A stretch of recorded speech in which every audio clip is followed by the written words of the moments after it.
Oh, sorry. Yes, this is also the first time you sign up with ABS-CBN. Yes po, it's my first time. Anong feeling na final, legal na legal? Ano yung binding na talaga yung relationship mo with ABS-CBN? It's an honor. Dami kong gustong pasalamatan. Sobrang excited for this year, for the next 2 years, at very, very thankful. Okay. Ano na, after Provinciano, meron ka namang naisip na gagawin or meron na ba sa'yo nasabi? Or how long will you stay in Provinciano? Hanggang sa dulo po sana. Abangan po natin yung mga susunod na pangyayari sa Provinciano. Pero marami pa pong mga sorpresa yung kailangan abangan. Marami pang mga kwentong mag-unfold pa. And after, meron din po kaming plans for maybe a movie. Oh, okay. But hindi pa sure. Ikaw ba, hindi mo naisip na mangyayari to be teamed up with Coco, to be part of the #1 primetime show? Hindi po. Uh-huh. Lahat yun unexpected. Nagsimula rin po yun sa PBB. So, nung tinawagan ako for PBB, na-excite ako. And then after nun, pagkalabas ko sinabi na, Provinciano nga po, ganyan. So, shocking, overwhelming, and ang laki-laking blessing po talaga. Do you still get to see yung PBB housemates mo? Or do Hindi you po even eh. have a group, a Viber group? Meron po kaming Viber group, so doon lang po kami nakakapag-usap. Pero hindi na po kami nagkikita kasi Monday to Saturday yung taping namin eh. Every day. Ilan sa kanila nasa road to papunta na dun sa finals? How do you feel Oo nga about po. them na nandun sila yung hashtags at saka si Nico Macoy, Elise. Si Jindri na alis na eh. Ayun. Opo, sorry ah. I am excited. Tapos si Makoy po kasi kapatid ko sa Provinciano. So, tingnan po natin kung makakabalik pa po. And nandun po ako sa Big Night. So, Okay. excited po akong makasama sila sa Big Night. Pero kasama pa sa signing ko na kasi may mga balita na ikaw yung mag-ano ng Darna, may nag-offer sa'yo. Ayun na ba? Ito na ba yung pag-sign ng contract? Ito na ba yung major project? Hindi po.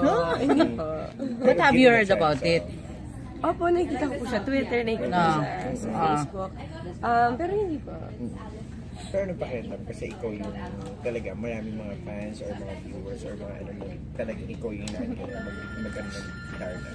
Sobrang laking honor na kahit sabihin mo, even if I don't get to play the role, kung isa ako sa mga iniisip na posible, sobrang nakakatuwa. Just the fact na naiisip nila na dapat maging part ako or choice, thankful. Pero wala pa po talaga. And of course, walang kumatayang issue about you at Coco. Kasi, ayun na nga, very, very natural yung nakikita sa inyong chemistry. So, beyond or behind the camera, is he also that way to you? A gentleman naman po kasi talaga siya. Sobrang mabait siya sa lahat sa amin sa set. Masikasa po talaga siya sa lahat sa amin sa set. Mabuting tao. Pero pag nalalagyan ng mali siya, or na ano Ay, wag na po natin lagyan ng mali siya. dahil hindi ka ba prepare? Dahil hindi ka ba... Wala po. Kasi Julia was once asked, bagay daw kayo ni Coco. Ay, pero nakita ko nga po yata yung interview na yun. Nakakatuwa kung bagay, nakakatuwa kung iniisip na maganda yung chemistry. Kasi yun naman po talaga yung gusto namin ipakita sa show. At talagang susubukan namin mag-work together, mag-usap lagi offset, para pagdating namin sa eksena, madali lang. Kasi yung chemistry nga po, tsaka friendship, comfortable na rin kami sa isa't isa. So, But do you get feedback from the fans of Coco and Julia na, syempre, yun nga, nakikita nga na bagay kayo or may chemistry kayo? Do you get feedback from them or do you get... Opo, marami. Mga Coco Jam, Coco Bell, Coco Jewel. Thankful naman din ako sa mga nag-retweet, yung mga nagsusupport. Opo. Kayo ba may fans club na rin, Coco ano? Coco, yes. Oh! Ay, cute. Do you see yourself ever falling to someone like Coco? Pwede naman po. Why not? Mabait. Tulad nga rin po nung sabi ko sa ibang mga interviews dati. Mabait talaga na tao. Sincere, hardworking, maasikaso si Coco. So,